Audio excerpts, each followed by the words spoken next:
The start of 2016 has witnessed a sharp escalation in the militarization of the South China Sea.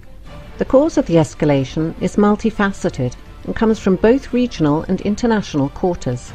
The militarization has been initiated and exacerbated by both China and the United States, both bearing responsibility for the current level of tension in the region. The USS John C. Stennis Carrier Strike Group sailed to the region from its home port in Bremerton, Washington on January 15th and passed through the Luzon Strait separating Taiwan and the Philippines on March the 1st.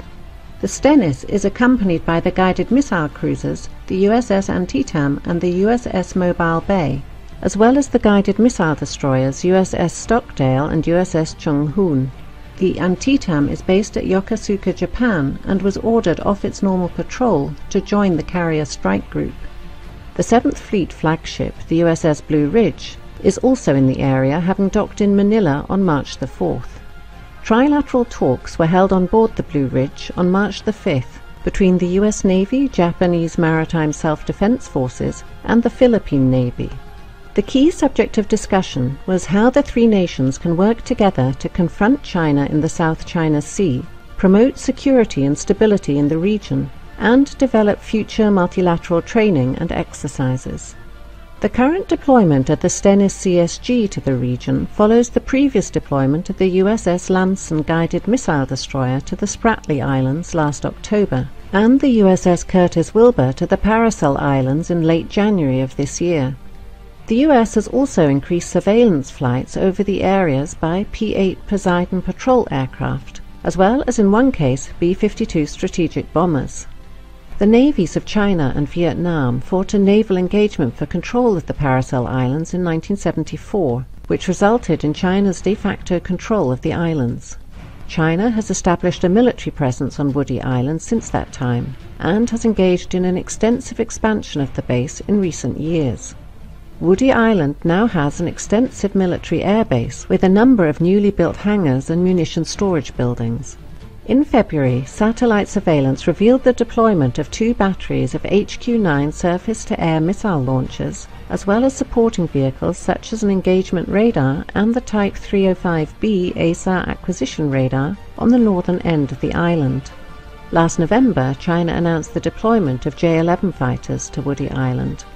As land reclamation and building efforts on the part of the Chinese continue at Fiery Cross Reef and Mischief Reef in the Spratly Islands, with no signs of slowing down in the immediate future, it will be interesting to see if the US Navy increases the size and tempo of future patrols in the area.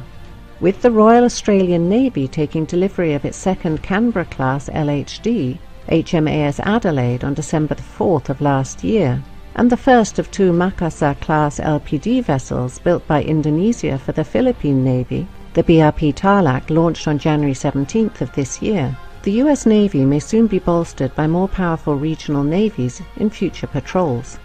The Prime Minister of Japan, Shinzo Abe, announced in November of last year his willingness to have the Japanese Maritime Self-Defense Forces join the US Navy in patrols of the South China Sea. Australian P-3 Orion Maritime Patrol aircraft are currently flying freedom of navigation missions in the region. It was reported just days ago on March the 9th that the United States and Australia were negotiating the basing of more US strategic bombers, including the supersonic B-1 and aerial tankers, at Australian bases on a rotational basis. The aircraft would be based at Tyndall and Darwin in northern Australia. They would complement US B-52 strategic bombers already based at Darwin on a similar rotation.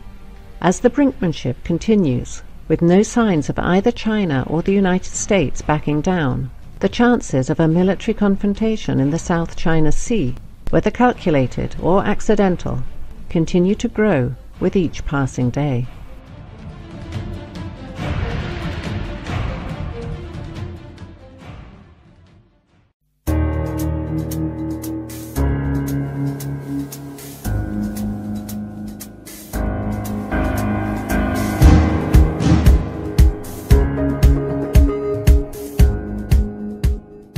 U.S. naval services have released a new maritime strategy, a plan that describes how the Navy, Marine Corps, and Coast Guard will design, organize, and employ naval forces in support of its global dominance. The new strategy, titled A Cooperative Strategy for the 21st Century Superpower, highlighted forward, engaged, and ready as key words and kept the original theme of ensuring our capability to intervene overseas. It calls for increasing the Navy's forward presence to 120 ships by 2020, up from about 97 ships today.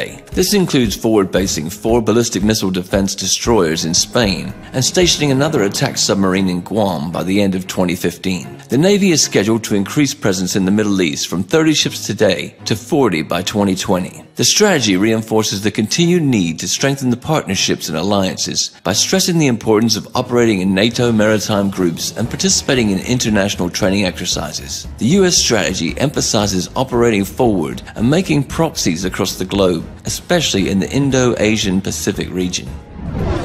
Thus, the hard anti-Russian rhetoric of Washington is a sign of the global standoff. At the very same time, the United States is preparing to go deeper and deal with China. The U.S. strategists are concerned about the rise of Chinese naval forces and its expansion to the Pacific Ocean. Particularly, they aim to prevent a situation where China will be able to defend particular zones of sea communications from foreign intervention. This is Chinese DF-21D anti-ship ballistic missiles purpose. In 2008, the U.S. Department of Defense estimated that China had 60 to 80 missiles and 60 launchers. The risk of establishing area-denied operational environment, for instance, in the South China Sea, worries architects of the strategy. Since the American pivot towards Asia, a tolerant term for the U.S. deterrence policy against China, in 2011, the United States Navy has deployed 60% of all of its powers in Asian-Pacific region. Indeed, it's ready to deploy even more in order to establish its own control in China's zone of interest. Armed with its own unparalleled navy, the U.S. gets a louder voice and more power to restrict military or economy use of the oceans by other countries. In other words, it indicates the U.S. intention to control the trade in the Indian Ocean and the Pacific, or even monopolize it in those waters. Now here's where the problem is. In April, China overtook the United States as the world's top importer of crude oil, and 80% of this oil, and many other important resources, China imports through the Malacca Strait, which the Chinese Navy doesn't control. In this context, it's clear why Beijing claims sovereignty over nearly all of the South China Sea, and is building a military base in Djibouti. China supports counter-piracy operations in the Gulf of Aden, conducts humanitarian assistance and disaster response missions enabled by its hospital ship, and participates in large-scale, multinational naval exercises. Washington immediately protested against the China-Djibouti relations and expressed concern over China's plans to build a military base in the Obok region, but to no avail. China has to defend the supply of oil over a long way and isn't able to do it right now. Problem is, it doesn't have enough naval bases along vital shipping lines as of yet. Strings of Pearls strategy, initially suggested as a series of seaports and naval bases stretching along the Indian Ocean, has to resolve this issue. The seaports will be support places and investments that could pay dividends on a strategic level while causing broader security amenities. China's naval defense strategy is grounded on the combination of offshore waters defense with open seas protection concepts. The offshore waters defense consists of 2 missions. One is to protect China's eastern coastal area, which is the country's most economically vibrant region. The other is to ensure the safety of the expanding shipping lines that are vital to China's economic growth. Open seas protection concept also has 2 elements. One is to extend maritime protection to waters over 600 miles from the Chinese coast by building supply depots in the disputed South China Sea, trying to conduct submarine activities in the Indian Ocean, and acquiring bases beyond the region. The other is to develop capabilities to conduct non-conventional security operations outside the region, such as naval diplomacy, joint maritime law enforcement, and humanitarian assistance. Compared with the United States, the PLA Navy has sufficient self-defense capabilities, but deficiency in cross-region operations and force projection is evident, though Beijing is trying to change that. On the other side, China's unique geographical location allows it to establish control over its local seas, the Yellow Sea, the East China Sea, and the South China Sea. That is what the United States has accused China of doing in the last 5 to 10 years. The so-called anti-access area denial A2, AD, or the 4 short fleece strategy. This is the real reason for the boiling over for China's island work in the South China Sea. Washington is sufficiently alarmed by a perspective to lose the maritime control in the region and has started the naval force race under an umbrella term of all domain access. Despite this, Beijing is adamant. In June, China said it was shifting work on disputed South China Sea islands from the dredging of land to the construction of military and other facilities. The U.S. containment policy against China includes not only holding of old alliances, but a creating of new. In the recent strategy, Washington pledges to strengthen cooperation with 6 long-standing allies: Australia, Japan, New Zealand, the Philippines, the Republic of Korea, and Thailand, and also lists 8 new partners: Bangladesh, Brunei, India, Indonesia, Malaysia, Micronesia, Pakistan, Singapore, Vietnam. With help of its Asian allies, the US are going to seal off the PLA Navy in South China Sea and prevent its moving into operational space. Further, Washington's diplomatic rhetoric over the long-standing allies, shared strategic interests, and cooperation in Asia, in fact, is aimed at establishing a coalition against China. Despite the fact that the US official strategy is ignoring the Taiwan issue, the island may easily become a flashpoint of ongoing confrontation, and the Western media machine has already set the ground for it. On July 22nd, US magazine, The Diplomat, reported that the People's Liberation Army soldiers were seen running towards a building that bears a striking resemblance to the Japanese-built presidential office in Taipei. During the Series C of this year's live-fire Stride 2015 Zurine military exercises, the magazine argues 2 things. First is that PLA is practicing the storming of the presidential office to bring pressure on Taiwan in the context of its presidential and legislative elections in January 16, 2016. Second is Chinese military has been preparing to invade the island, but the fact should be taken in its proper context. The military drills are a signal not for Taiwan, but for the US. China shows its capacity to solve a Taiwan problem by force, to predict an attempt to use the island for strengthening of the US military presence. Also, aggressive activity of US Special Services through Taiwan, or an economic sabotage threatening it. In other cases, Beijing would much prefer to reintegrate Taiwan without having to resort to force, but by cultural, economic, and political tools. Moreover, it already has a successful experience of lost territories reintegration, Macau and Hong Kong. Another area of the US-China geopolitical confrontation is the Indian Ocean. US strategists, media outlets and public experts argue India is a rival state for China. Monetary wealth and power growth of both states will result in inevitable clashes between them. According to them, the motive behind the string of pearls strategy isn't in solving the logistical problems of China's maritime Silk Route, but are in encircling India. If established commercial ports will be militarized with the PLA Navy, the concerns about China's influence in the Indian Ocean region empower the US to involve India in the American area of influence as part of a global anti-China strategy. The good news for Washington is India has been actively building a new powerful fleet, including an aircraft carrier group, so it could be a very useful tool. Directly, Chinese and Indian maritime interests face off in Sri Lanka, leaving the Indians' area of influence under the impact of China's economic projects. For Beijing, ports of Sri Lanka, founded by Chinese investments, are a cell in planned maritime infrastructure from South China to Pakistan, a natural opponent of India involved in China's maritime Silk Route. The US will likely use these features to set on fire China-India relations, to use Indian political, military, and economic power to discourage Beijing from adopting its maritime policy in the Indian Ocean.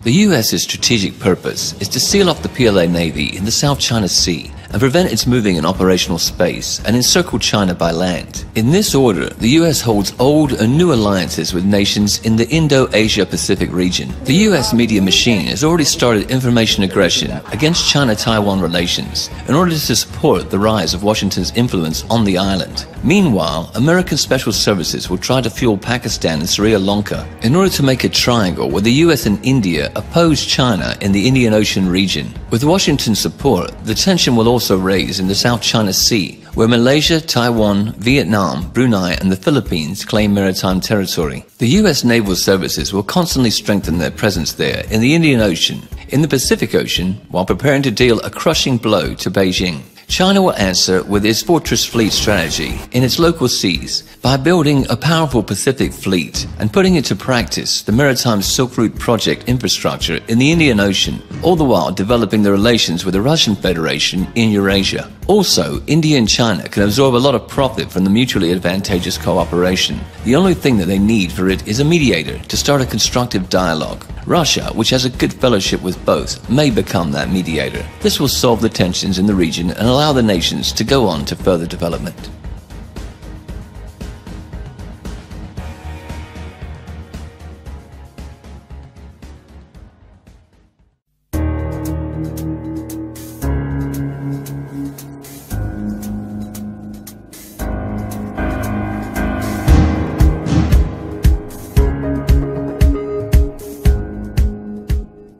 After months of mounting rhetorical war, the United States has conducted a patrol through the South China Sea.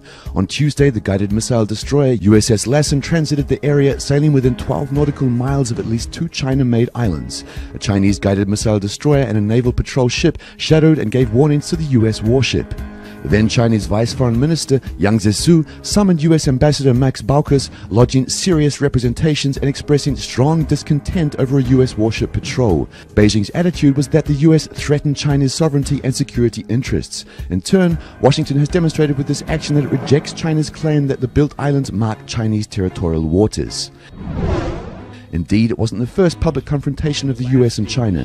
Tuesday's US patrol parallels the response to China's 2013 assertion of its expanded air defense identification zone in the East China Sea. Washington responded by dispatching 2 B-52 bombers to fly through the newly claimed Chinese airspace, defying China's rights to assert sovereignty over what the United States classified as international airspace. The official US position is that its vessels would sail close to land masses occupied by Vietnam and the Philippines, as well as to demonstrate support for freedom of navigation rather than the specific targeting of China. Nonetheless, it's clear that these so-called freedom of navigation patrols will continue. The US regional allies also claiming the South China Sea waters will likely welcome the actions. Despite the rhetoric about a freedom of navigation, the US has pragmatic interests in this region. In the ongoing US-China standoff in the Indo-Asia-Pacific region, the East and South China Seas, the Strait of Malacca, the Bay of Bengal and Indian Ocean, as well as countless peripheral lagoons and bays, a crucial point of the competition. Ownership of a particular island, reef or rock, and the right to name a body of water is more than a question of sentimentality. It is the foundation of many national policy strategies. Securing the right to patrol, build bases and regulate trade through these waterways can mean access to the resources critical to sustain economic growth and political stability. The Obamas' pivot to Asia and the US newly released maritime strategy de facto means that Washington has taken a course on a long-standing countering of China's influence in the region. A core but often unstated component of the US national strategy is to maintain global superiority at sea. By controlling the seas, the United States is able to deploy military power and to control the movement of goods worldwide. China's maritime strategy aimed to defend its eastern coastal area and crucial maritime routes in the Indian Ocean challenges the American approach. China has already stated continued incursions will lead to more concrete responses. The question now is one of the next steps. It's likely that neither side with contrary maritime interests will find the answer to avoid a crisis even if they did want to do this. Furthermore, they have domestic and international reasons not to step back from their contradictory positions. In the Indo-Asia-Pacific region, the US has been rapidly building political, economic and military alliances to balance the raise of China's economic and military power. Beijing can't ignore this fact. Thus, both sides systematically move to a situation making possible a confrontation. But firstly, the tensions should escalate into crisis in the South China Sea.